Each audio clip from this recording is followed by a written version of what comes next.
and welcome to the Storied Human. Today, my guest is Katie Feaster. She works at a center that helps victims of domestic abuse. Her story is not common, but it does happen. She became pregnant and didn't know it until she started to give birth. She has a 9-month-old son who she adores and wanted to share her story to help raise awareness. So, welcome, Katie. It's so nice to have you here. It's so nice to be here. Thank you for having me. And thank you Very for excited. reaching out because I know we're in the same networking group, so we know each other in person, which is a Yes, really nice thing, to already know absolutely. somebody in person. And I kind of put out the request if anyone had a story, and you came forward. So let's just start wherever you want to start. Like, this is an Sure. incredible story, and it's yours to tell. Well, yes, I like to tell it usually because it's for the shock factor.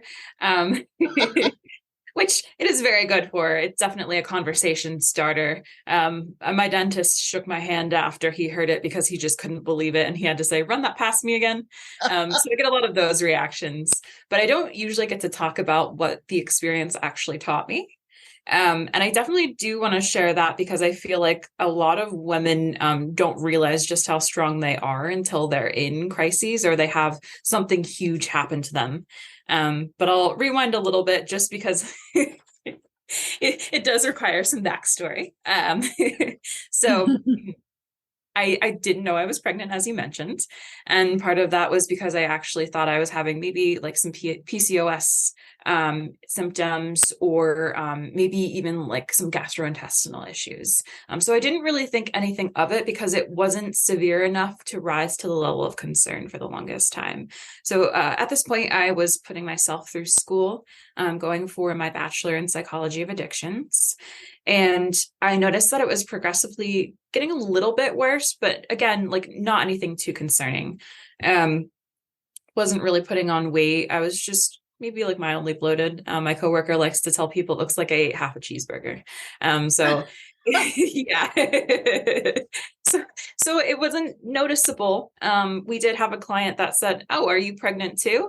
And I took such great offense to that because I was like, "Ah, why would she think I was pregnant?" Well, that's a And I hell of a was, thing to say, though. That's not very polite. Yeah. of course, yeah. At the time, looking back on it, it's hilarious now, but I was like, wow, that was so rude. But she was right on the nose. The one day, yeah. um, Now, I have PCOS, so I know that you can have all kinds of things like skipped periods and pain uh-huh. and swelling, and yeah, I get it. Like that, how you could maybe not know. Yes, yeah. And some women don't gain a lot of weight when they're pregnant. Yes. And I wasn't having the common symptoms of pregnancy. I was actually speaking with a friend who has PCOS, and she said, it really does sound similar. And I said, okay, well, once I'm done paying my way through school, I'll be able to afford the copays because I don't think it's anything that's too urgent right now. Yeah. Little did I know. Gosh. On the morning of March 14th, I was getting ready for work and I had really bad stomach issues all night. And I said, oh my goodness, maybe, I don't know, do I have food poisoning from something I ate? But Yeah. the pain got closer and closer. So it was more spaced out for a while. And now, obviously, I know it was contractions, but at the time, I didn't know what to expect. So I called off work. I was getting ready still because I thought, well, I might have to go to urgent care. And the cramping was so severe. So I ran a bath. And to tell you the truth, I blacked out. And the next thing I know, I looked down and there was a tiny human in my tub. No way. Yes. So Yes, you gave birth at home by yourself. I did. So That's even luckily, my more amazing. and that's it's I can't imagine it looking back now because I think that I probably blocked it out from shock. Luckily my mom was home because Oh, thank God. yes, I don't know how long I actually sat in the tub. It felt like hours, could have been maybe 5 minutes, but I was just so stunned I couldn't move. And I don't know how I thought of to wrap him up in a towel. And I went to the bottom of the hallway and I don't remember it, but my mom had told me that I was screaming, I'm holding a baby. Mom, I'm holding a baby. So she rushes upstairs and I find out later her first thought was, okay, it I don't know how far along the baby was. Is it going to be alive? At that point, I didn't know if it was a boy or a girl. I was just shaking and I was stunned. And my mom gets to the top of the stairs and she was she was cycling between, oh my God, what do we do? Oh my God, he's so cute. Oh my God, what do we do? Of course, right? It's one of those crazy, oh my God moments, Yes. good and bad, right? Oh, the Yes. poor thing though, the shock of that. I had no idea that you had to go through this alone. Yeah. Well, Before your mom, I mean, that you were literally in the tub. That just makes it even harder for me to imagine that you had yes. to have that shock of It you doesn't, didn't know, and now you have a baby. You wake up and there's a baby in your tub. yes, it does not feel real, even looking back on it. But No. even as my mom was on the phone with 911, which was probably a very hilarious call, I can imagine. She goes, No, we I'm didn't gonna call your know. yeah, yeah. No, I had no idea. Oh my So God. the emergency squad guys get there, so did the police, and the police man goes, I have to let you know my body cam is on. And I was like, honestly, I don't care at this point. He goes, Yeah. do you know anything about babies? And I said, no. And he laughed at me. But sincerely, I had worked with kids in the past. I didn't know anything about babies. But how would we, right? At that age, right? Like you just, Yeah, unless you had a little sibling or cousin, right? You right. don't tend to know much. Yeah, absolutely. They were making fun of me, but I just remember them wheeling me out, and I mean the cord was still attached. They didn't want to do anything about that, and luckily, my son was breathing and he was moving, so we knew he was okay. But Thank that God. hospital ride, the ambulance ride, was such a shock. I just remember the paramedic asking me, "What are you going to name him? Are you going to keep him?" And I was like, I don't know. Yeah, I I don't didn't know. know I was pregnant until like a minute ago. So give me a minute. Yeah. Just gotta take a little bit to process it. Oh my gosh. Yeah. So by the time we got there, we were the talk of the nurses station for those three I bet days. you were. Yeah. And the one nurse came in and she was like, "Oh, you're one of those weird people we hear about on the news." And I was like, "I guess I am." Oh my Yeah. gosh. But so I mean, needless to say, it was a shock for the entire family. I just remember my parents came later with clothes, and my sister was actually working that day, and the salon where she works is right across the street from the hospital where I was. And they had said, "Megan, your sister gave birth to a boy this morning. She nearly fainted at work because she had seen me the day before. Everyone in my family had, and that was the last thing they would have thought Oh would my happen to me." gosh. So this really Yes. is unbelievably shocking. Like I don't know how you adjusted or what you did with Well, that shock. I think part of it is I have had crisis and trauma informed training. So I think that kind of helped. Oh, God, it Um, would. It would. You're right. yeah, in a weird way. But I think, there was, I'm not gonna lie, it was difficult. There was a lot of adjusting. And the 3 days that I was in the hospital, I would say I learned a lot in a very short span of time. Yeah. So the first night I learned how to change a diaper. And the nurses, I remember it was funny, they would speak to me as though I were someone who had been expecting to be expecting for nine Yeah, yeah, yeah. months. Of course they Um, would, right? The regular yeah, way, right? yeah, so I almost had to remind them, hey, like I was not ready for any of this. And I think maybe collectively I got like 3 hours of sleep my entire hospital Oh my stay. So I was gosh. very delirious, very delirious. Yeah. Um, but when I was in the hospital, I mean, there was a lot to think about. My son wasn't named until the second day because I had all these boy names planned out because years ago, I didn't know if I wanted a child. I really didn't think that I was equipped to be a mom. And so, one of my fears was, oh, well, am I going to be able to provide for this little boy the way he needs it? And so I wound up with the name Noah, because when I was pregnant, it was a song that I listened to all the time, called Noah. And it was just it's this sweet, like happy little song that always put me in a good mood when I heard it. And it just seemed to fit him. But of course, now people make the joke, oh, well, is it because he was born in the bathtub? That was quite a Oh flood. my So God. it's funny now. My um, goodness. yeah. But so there's a lot that I learned while I was in the hospital. I just remember the first night looking at him and realizing that I really needed to change a lot in my life if I was going to be what this little boy needed. So the first thing being, when it came to people I chose to have close to me, a lot of times it would be people who I thought I could help in some way. And because, especially for relationships, um, I didn't think that I deserved that level of relationship. So I said, well, at least I can leave them better than I found them.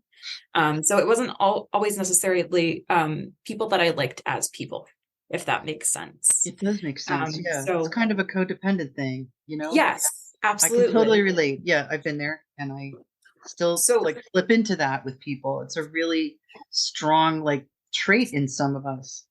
yes, absolutely. And it took a lot to come to that level, but looking at my son, I realized, I can't do that anymore. I need to surround myself with people who are good, not only for me, but especially for him. Yeah. So that was the biggest realization I had. But it wasn't all at once. But I started realizing that I needed to ask for help, which is something that I was terrible at doing before I had my son, because I was very much the kind of independent person where I'd say, I'll do it myself. It's fine. I've got it. I can handle it. And I was afraid to ask for help. So I think on some level, this was the universe telling me, you can't do that anymore. You, You you really gotta can't do that admit when anymore. you Yeah. need help. I'm Yeah. so struck that you realized that so soon and that you thought about things have to change and I can't surround myself with just anybody anymore because it's not just me. So Yeah. I'm curious about, did you feel like you bonded with him during those 3 days? Because that's, you didn't even know you were going to have him.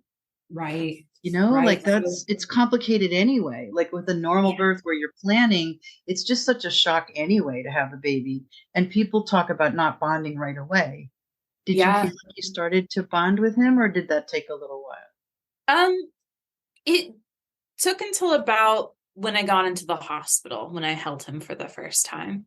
Yeah. And I have read where, with a lot of cryptic pregnancies, there's this disconnect between the mother and child. It would make sense to Um, me. Yeah, that would make, yeah. and cryptic, is that what it's called? A cryptic pregnancy? Yes. That's a Yes. cool So, name. yeah, I think it sounds very cool. I like using that term as much as I can. But I my biggest fear was looking at my son and not seeing myself, but seeing um someone who I hadn't liked as a person in him, um, being the Oh, other that's side. very Yes. tough, very tough. Yes. But I looked at him and instantly just fell in love. He's His own just, and I little, really, his yeah, own little Noah. Yeah. yes, his own person. And from day one, it had that personality. And I just knew, I was like, you know what? I know it's going to be difficult, but Yeah. I gotta keep this boy. I You were all gotta, in. Yeah, you were all yeah, in. Yeah. yeah. And I was terrified, but I couldn't not, because he's just the sweetest boy. Even then, just so happy all the time. Yeah, Uh, that's so wonderful. Yeah, they don't yeah. always come out that way. No, oh no, no. But he didn't cry until I got to the hospital, and he's very much that way. So Wow. he's, he's the best surprise baby I could have asked for. I will say that. He is Oh, the surprise that keeps on giving, we call him, because he is just doesn't cry, hasn't needed a pacifier since he was a few months old. Sleeps through the night, eats, sleeps, and wow. does everything he needs to, and he doesn't make a fuss about it. So Oh, yeah. it's very, very lucky in many ways. And especially considering after I got out of the hospital, we got test results, which basically confirmed we were not only lucky to get out of the experience healthy, but without any kind of defects, and with both of us alive. So It's amazing it, to me. I know. I think about how yeah, tragically this could have gone. in that Yes. bathtub. I mean, Yes. that's so wonderful that you were both healthy and that he was healthy. It, I I consider us lucky every single day. So And what's he like now? 9 months is so fun.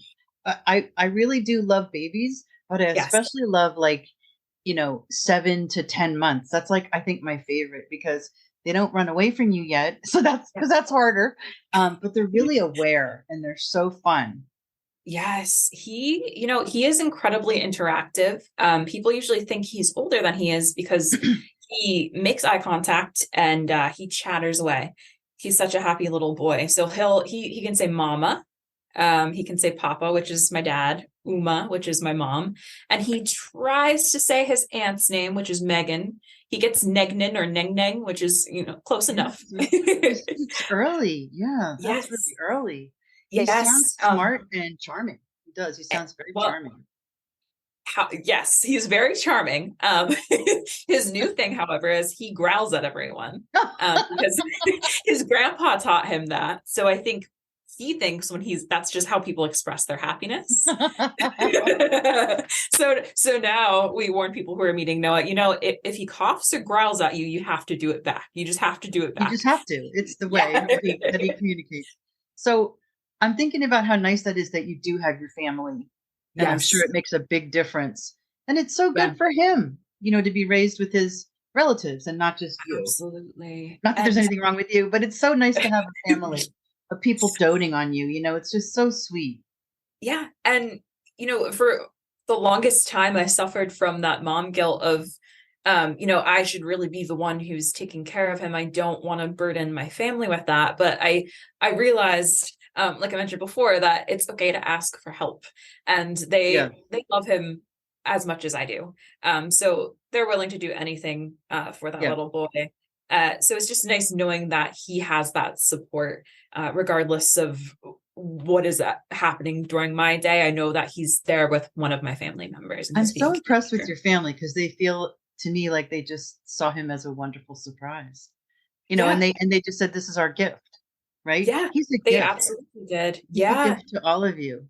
And I And love that you see it that way, that you see that he changed you. oh, for the better, definitely.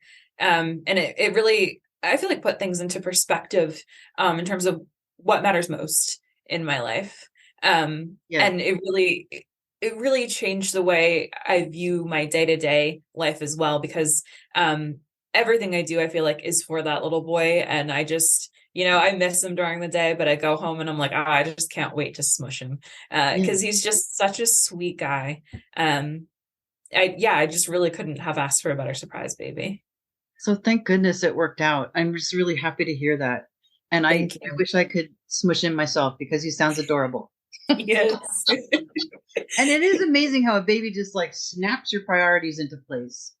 Yes. I mean, if Yeah. you let them. I mean, I was way older than you, and so for me, having a baby was, like, shocking, like, that my life was so different because my life had been without a baby for so long.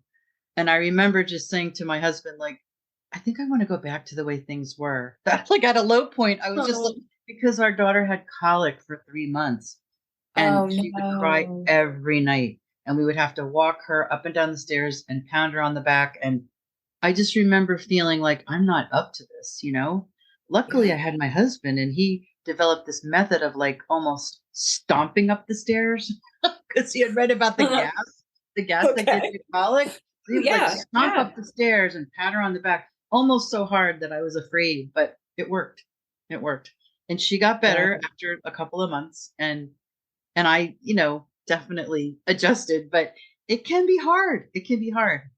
And Very I'm much. amazed that you were able to do it without 9 months of thinking about it?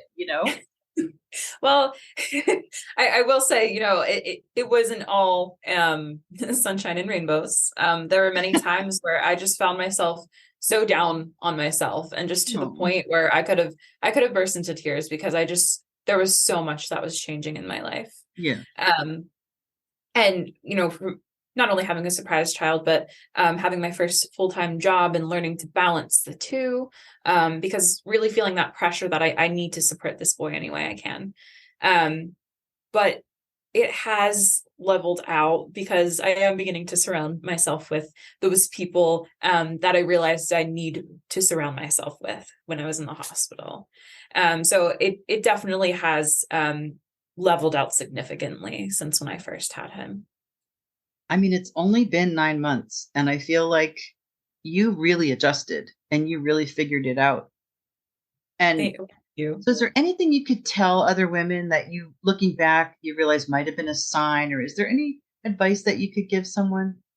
Um, I would say if you're able to be in a position where you can get a doctor's appointment, as just do it, even if it's a small change in your health, Okay. which I realize now I should have done Yeah. earlier, but I was so stressed with school that I wasn't really putting my health first. That's a good And point. A so, lot of us do that. And I think yeah, when you have something like PCOS, you just kind of take it in stride. It's like, oh, yeah, this. You're almost used to the symptoms. I can understand how you would talk yourself out of, oh, it's nothing serious. absolutely. Yeah. And it was That's just, really good advice. Yeah, definitely. thank Get you. your butt to the doctor. It's like, I think we should all take that advice. Because I not only just for this, but with anything really, because I think especially in the world that we're living in now, there's this emphasis on romanticizing overworking ourselves, and placing our self-care and our health last, which I think a lot of Yeah. people tend to get backwards. And I think our health is one of the most important things that we can have. When we have our health, we have more than we realize. We don't want to let it get to the point where you regret not getting help sooner. Yeah.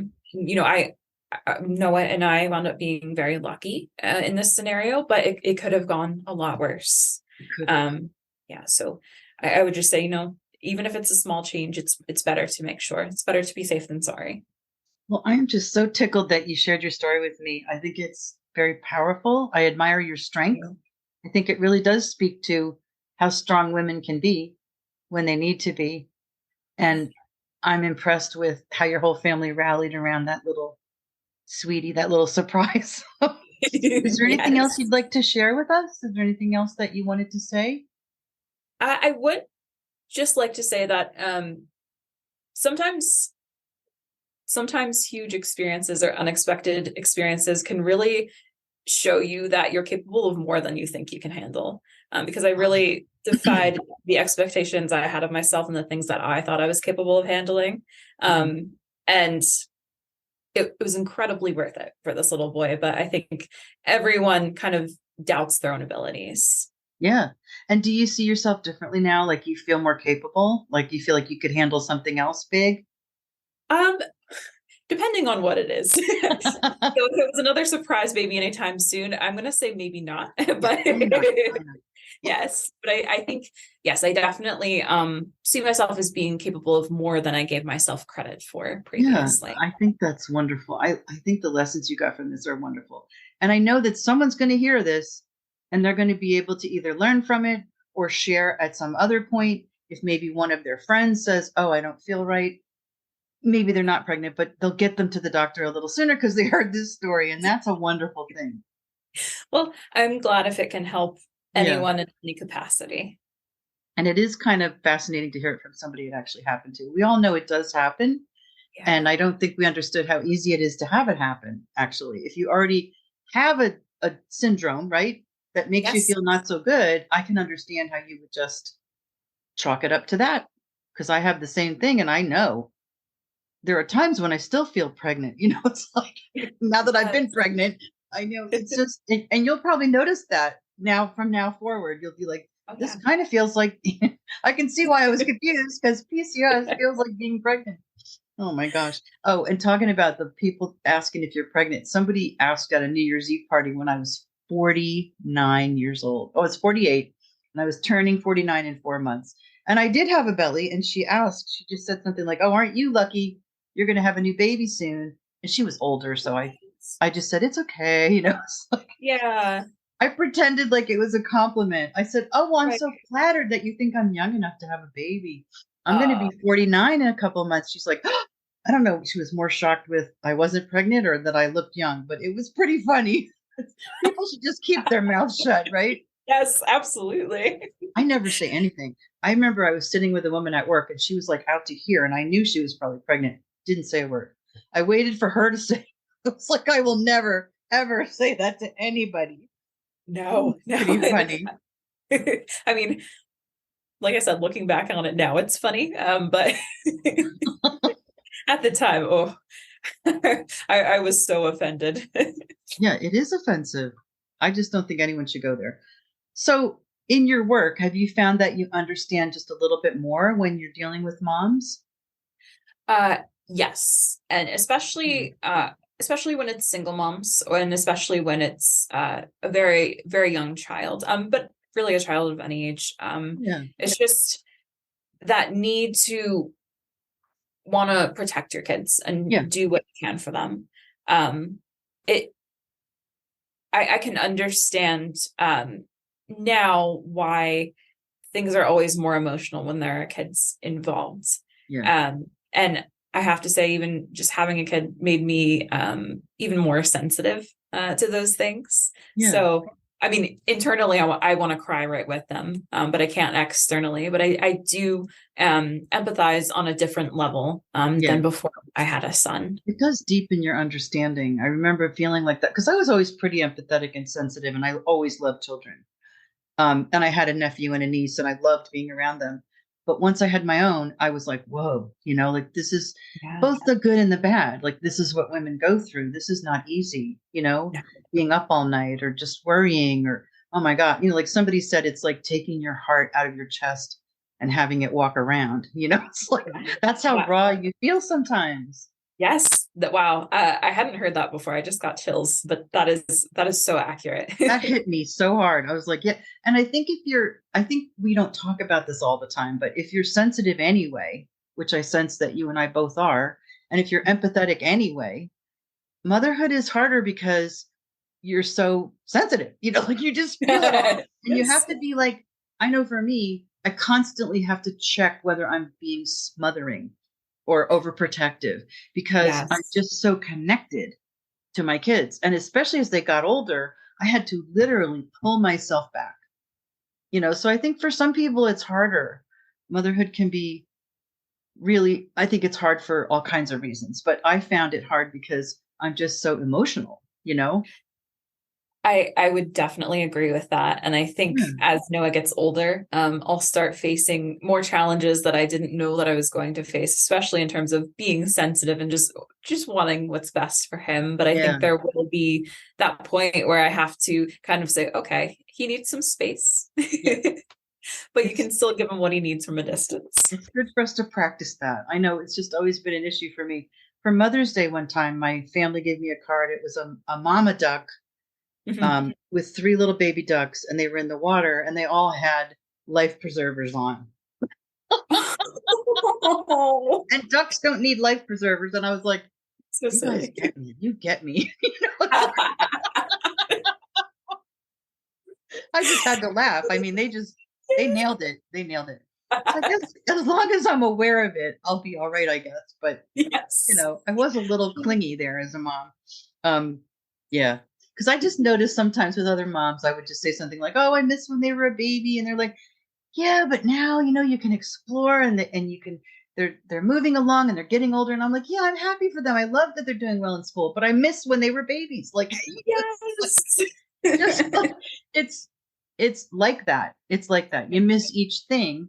And I don't know if everyone misses it in the same way. Maybe it was hard for them, and they're kind of glad that their child has moved on. But for Yeah. me, it's a series of losses. It's like you love that they're at this new stage, but you've lost Yeah. that other stage. And I Mhm. think basically change is just hard for me. Yeah. Oh well, you know what? I'm right there with you. And even just when people tell me, "Oh, you're gonna miss this stage," I tell myself, "I know I am, and it's going to be incredibly hard to watch them grow." So you So already know. Yeah. So you already yeah. know. Because I was like in the middle of college. I was like, I'm not going to miss this. I do miss it. I miss when she was tiny and she needed us so much. And I miss those first few days, like just I miss giving her a bath when she could fit in the tiny little tub no, she couldn't even fit in the tub. She was kind of little. So I put Oh, her in they give you that thing that you can sit on if you're sore. It's this little yeah. thing. It's like so tiny. It's maybe a foot long in diameter. And I put her in there because I felt like she would fit better. I know, I missed that Yeah, Noah. too. Oh, Noah was also a peanut. Aw, I could have held him with one hand. He was 5 pounds, 14 he ounces. was really teeny. Yeah. Yeah. And I just remember when I got room service in the hospital, one of the kids that brought me my food left and said to the other, "Did you see how tiny that baby's head Aw. was?" So just, seeing him from that moment when he barely fit into the tub to now he's graduating to the big boy tub, it's incredible. It I just just, blows your mind how fast it goes. And it's so yeah, fun.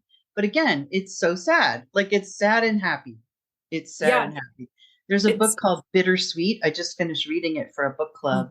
And it's such a good book and it's so well researched. And she talks a lot about how melancholy is part of fully enjoying life. And we pretend in our society that we're all happy and positive and, I've grieved my relative for a year and now I'm over it. And, like all these things that we have in our culture that right. deny the existence of that melancholy that brings depth and that brings, the just the experience of fully being there.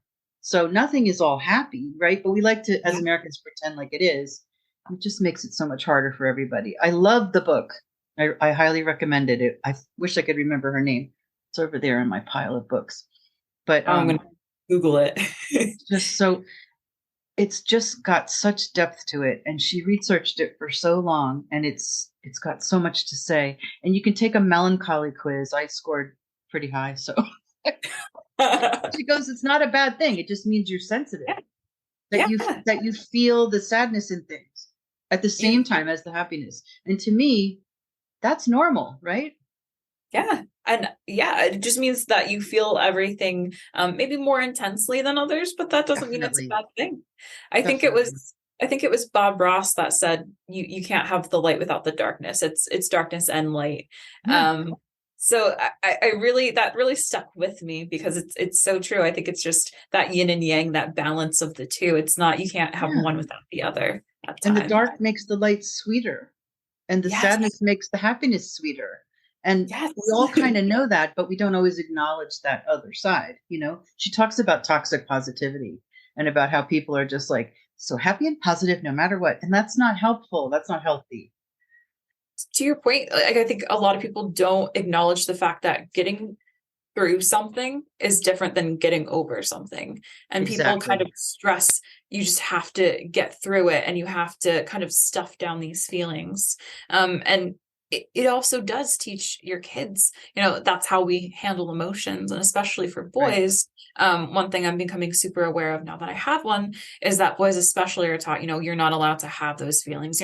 You're not allowed to cry. And that's just simply not the case. No, but I've seen inroads. I've seen good things. I do see a difference in young men. I would agree with that. I think Yes. they're different and I love it. Yeah. I Yeah. mean, my son and his friends, they're cool. They respect women. I'm not saying all young men are like that, but I think there's been a change. There's been a sea change. Definitely a shift. Yes, And I definitely. think they will raise different sons and they will raise different daughters. So Yes. yay for that. Yeah. I'm excited for the future in that regard. But still nervous. Oh yeah. Well, you're going to be great. And Noah's going to be so cool because he just has that feeling of like a spiritual gift. Like the way Yeah. that he's Oh. just like, here I am, not conventionally, but here I am, ready to go and not Ready going to or get in not. trouble, mom.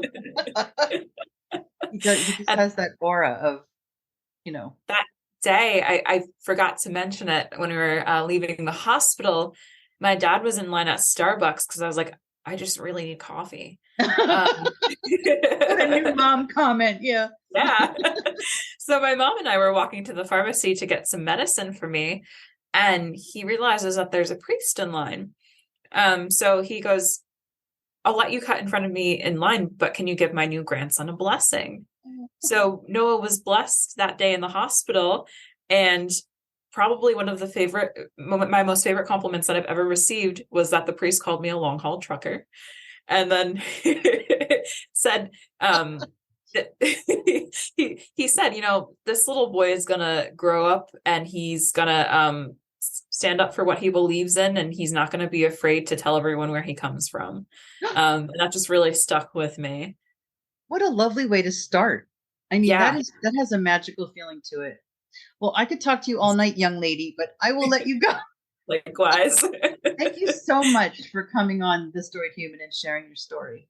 Of course, And thank you for having is me. there any like if someone has questions or something, is there a personal email you'd like me to put in the show notes, or is there any?